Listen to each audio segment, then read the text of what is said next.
Today I am sharing all of the apps that I use on a daily basis inside my small business and in my personal life to keep it up and running. I think your tech stack is a huge asset to both your business and your personal life, and having tools that work for you is super important. So these are all the tools that I personally use and love. Before we get started, I want to share a quick disclaimer that I will be linking all of the tools that I use down in the description box for you.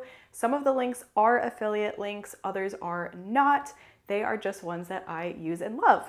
So let's go ahead and get started with our business tools. There are quite a few of them, so I'm going to go through them pretty quickly, but we're gonna start with our project management tools first. If you have been around my channel for any length of time, you'll know I love Notion, so that is my primary project management tool. I keep pretty much my entire business organized in there, and then on top of that, I also use Notion Mail and Notion Calendar. I have lots of videos on how I use Notion and Notion Mail and Notion Calendar, so if you're curious about that, you should definitely go binge those videos. Now, in the project management section, I'm also going to mention Google Workspace because I do use Gmail and I use Calendar, Google Calendar, and then I'll also use Google Drive to host some files. Currently, you do need to have Gmail and Google Calendar in order to connect it to Notion Calendar, so for the most part, I still use Notion Mail and Notion Calendar more so than I do Gmail and Google Calendar, but they have to exist somewhere, and a lot of the other apps I use do integrate into Google Calendar, which is how I keep everything organized. Some people might be a little bit surprised that I do use Google Drive. I don't use it a ton, but where I do use it is for my client projects. If I need to collect any assets from my clients when I am doing a Notion Workspace build for them,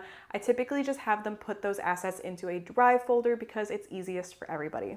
Now, speaking of client projects, let's go ahead and move into client experience. The first tool I use here is Dubsado. Dubsado is my CRM. It handles all of my invoices, all of my contracts, and it also emails my clients for me on a specific schedule that I have created. And honestly, it is like the one thing that keeps me up and running with my client projects and keeps me sane because I am not having to do 90% of the communication. It is all happening automatically for me. Now, I can make a completely separate video on this topic, but I do not recommend Notion as a CRM. I highly recommend an actual CRM software so that it does handle the invoices, it does handle the emails for you, and you can handle the contracts as well. If you want to use Notion, you can use it for a client portal, but I do not recommend it as a full CRM. Lots of my clients give me compliments on my entire experience when they come to work with me, and that is really thanks to Dubsado. So if you're looking for a CRM, definitely check that one out. The next one I use is Tella. Tella technically could fall into a lot of different categories for me because I use it for a ton of things. Tella is a video recording software, and if you have watched my other YouTube videos, you probably know what I'm talking about. It is how I get my little face in the bottom of my videos. It is very easy because I can record my screen and my face at the same time. So I do use it to film YouTube, so it is kind of in the content creation section as well. I also use it to create SOPs. I use it for all of the tutorial videos that I have for my templates, and then any instructional videos that I send to my clients or that I use as kind of like a Loom replacement. All of that happens in Tella. They have a really robust editing system, which makes it super quick and easy for me to edit my videos there, which is part of the reason I love it. It has saved me so much time. And again, I use it in a lot of different areas of my business, so it is definitely worth the investment for me. Next up, we have Fellow. Fellow is an AI tool that joins your meetings and records what is happening. It creates a little summary of everything. It creates action items, any decisions that are being made, and it will also record the video at the same time. So yes, I am aware that Google has their own version of that now, and Notion actually has their AI meeting notes. But what I love about Fellow is that it records both the video and it will transcribe what is going on too. So it kind of kills two birds with one stone for me. On top of that, it also does connect with Notion. So when I am finished with a call, I can actually export the notes straight to Notion, which is a really big plus for me too. For client communication, I use Slack. Some people love Slack, some people hate it, but I have really enjoyed using it because I can send audio notes to my clients, I can kind of message them on there, I can also send video notes to them if I need to. And overall, I find it a lot easier to communicate there than having a big long email thread or something like that when I am going through a client project. Then lastly, I also use Zapier. I use Zapier for a couple of different things. It's not just client experience, but it is one of the big ones that I use for client experience because when I have someone sign on from Dubsado, it triggers a big host of things happening in Zapier. It creates somebody's Slack channel. It goes ahead and creates people's Drive folders on Google. The Zap itself that does all this is pretty long. It does quite a few things for me, but again, it is things that I am not manually doing, and so that is really valuable to me. So lots of things you can do with Zapier, but I do mainly use it for my client experience. Moving on to my website and my online shop. To host my website, I use Showit, and Showit is honestly one of my favorite web platforms because it's very easy to use, but it's also incredibly robust. I have been incredibly happy with the customization that I can do with Showit, and I really just think it kind of levels up the website experience. Now, Showit itself does not have an online commerce system, so for that, I am using a mix of Shopify and Thrivecart right now. To be fully transparent with you, Shopify is where I have been keeping all of my templates, and having my masterclasses over the summer, I needed something a little bit more robust like Thrivecart because it does have an online learning platform as well, so I could host my classes there once they were finished. However, I don't really like having two different systems for this. I am kind of in the process of moving away from Shopify and going to Thrivecart because I've been very happy with what you can actually do in Thrivecart, but I haven't pulled the trigger just yet. It is going to be a project for me to work on very soon. I will also say that if you are using something like Showit and then you connect Shopify to it, you're actually paying a little bit more for Shopify because you also are paying for the website on Shopify, and I'm actually not using that. So that is also a little bit of an incentive for me to switch over to Thrivecart. And then lastly, for my website, I also use Interact. Interact is a quiz building platform, and honestly, I think it is one of the best out there. It is incredibly robust because it does, in fact, give you a lot of options for customization to make sure that your audience taking your quiz is getting the correct answers that they should be getting from your quiz, but at the same time, they make it really easy to set up. If you are thinking about creating a quiz for any part of your business, I highly recommend using Interact. It does connect straight to your email service provider if you are wanting to collect emails from the quiz itself. And again, they do make it super easy to get that all set up. I actually did a reel all about Interact and how I created my quiz on Interact, so if you're curious about that, you can check it out. I will link it down below. Moving on to content creation. I just mentioned email service providers, and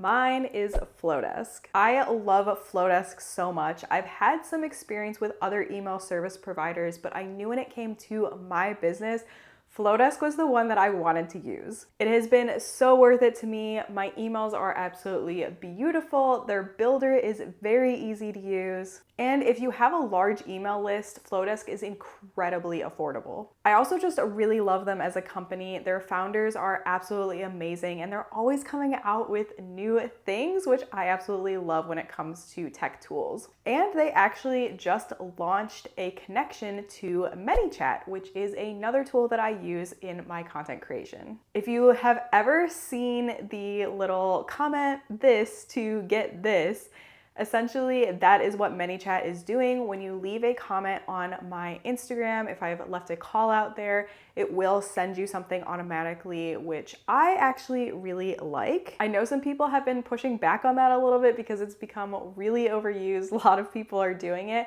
but me personally, I don't necessarily want to go through the effort of going through and trying to find whatever it is that that person is linking from that specific post. But I also know that it's automated and I don't have to talk to anybody. The introvert in me low-key loves ManyChat.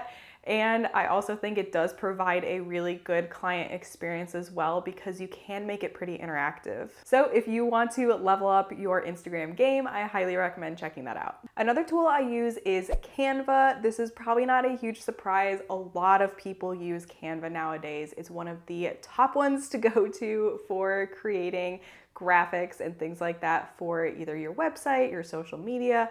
I personally use it for my YouTube thumbnails, and I also use it for my Instagram carousels. I do use it for a lot more than those two things, but those are some of the big ones that I do go in and create often. And lastly, I have to give a little mention to ChatGPT. I know a lot of people use ChatGPT. Some people are super for it, some people are super against it, but for me, I am not a natural writer. I do not like copywriting. It is probably the worst thing, and if I didn't have somebody to help me get started on some of these things, I would be sitting there writing copy for literal hours. It is one of the most draining tasks for me, and so I kind of offload that to ChatGPT.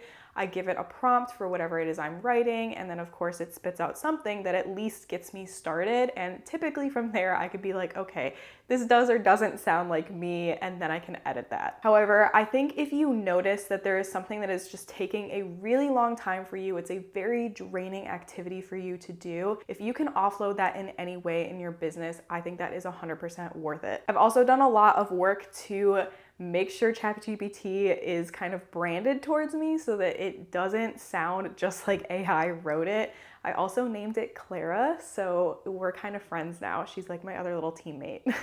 Okay, I have a few additional honorable mentions. One is Xero. This is my accounting software, so I do not do any of my business accounting in Notion at all.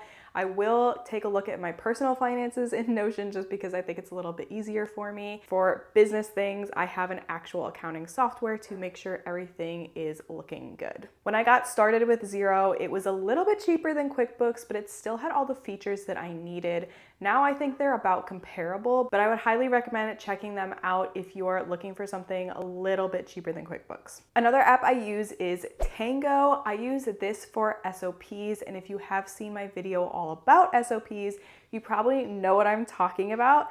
It is essentially something that looks at your screen and captures what you're clicking on and creates the SOP for you. Part of why I love it is because it does actually embed into Notion. So once you have created a little Tango, you can pop that guy right into Notion. And so I do add that to my SOPs page if I am creating something that is a little bit more straightforward where I'm just clicking through a couple things versus an SOP that maybe needs a little bit more of instruction, and then I'll usually do a video in Tele. And lastly, I do get some questions about this. My browser that I like to use is the Arc browser. The Arc browser is no longer supported anymore though, which is kind of a bummer to me. I really enjoy using it.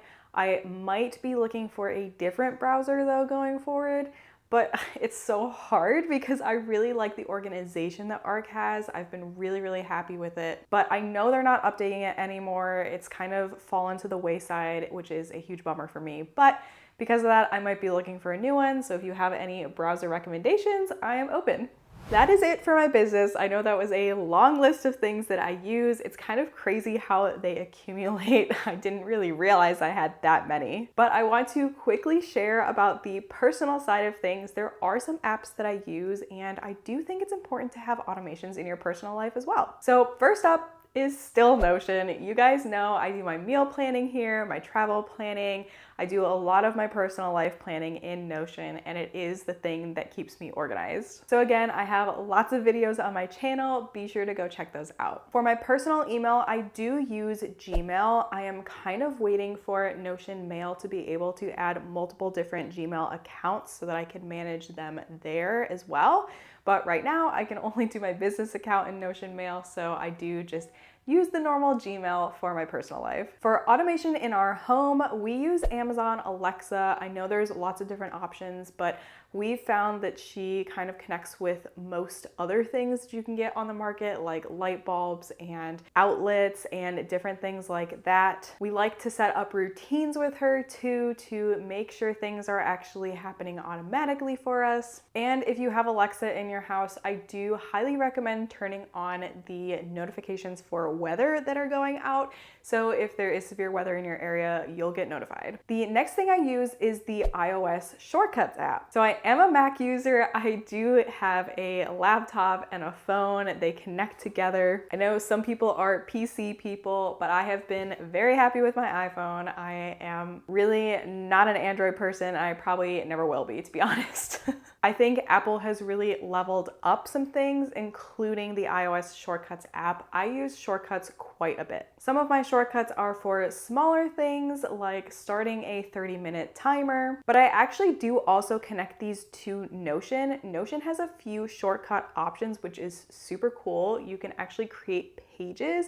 So if I have a random thought that I need to drop in, I actually have a little button that creates a brand new random thought. I can type in what the thought is and type in whatever it was that I wanted to add to the actual page in Notion, and it will go to Notion for me. I don't even have to open the app. I am actually planning a video all about the iPhone shortcuts that I do create and the ones that I use on a daily basis. So be sure to keep an eye out for that video. It is coming soon. Another app I use is the Eufy app, which is specifically for my robot vacuum. This year I invested in a robot vacuum. It is something that has been high on my list because we have a ton of hardwood floor in my house and I was sweeping constantly with the dogs. And honestly, it's been a huge lifesaver for me. Now, Eufy is the brand that I ended up getting, but I actually named my robot vacuum Elfie because it was kind of close to the name of the app. And so Elfie is my little helper. He comes around every so often to vacuum for me, and I honestly love him. So take this as your sign to automate some of those things in your personal life that you dread or that you don't like to do or just takes up a lot of your time, because it is a lifesaver. Also, do keep an eye out on Amazon because robot vacuums do go on sale quite often, and so that is the time to grab them. And then lastly, I have to give a little shout out to Spotify. Spotify is where I listen to all of my music, all of my podcasts. It's probably one of my favorite apps to personally use. And they recently added audiobooks too, which is super nice. So I do enjoy me some Spotify. Whew, okay, I know that was a lot of apps. But as I said before, choosing the right tool to kind of be in your back pocket can make a huge difference. Think of your tools kind of as your little teammates. They're there to make your life easier. And if you learned about a new tool today, be sure to give this video a thumbs up. In my next video, I'm gonna be showing you how I am using a brand new feature in Notion Calendar to actually schedule my tasks. Notion Calendar has actually been getting a lot of new updates recently, so I'm very excited to share about this. Be sure to hit that subscribe button and turn on your post notifications so you don't miss it. Until then, you can learn more about how I'm using Notion Calendar currently in my workflow in this video. I will see you in the next one.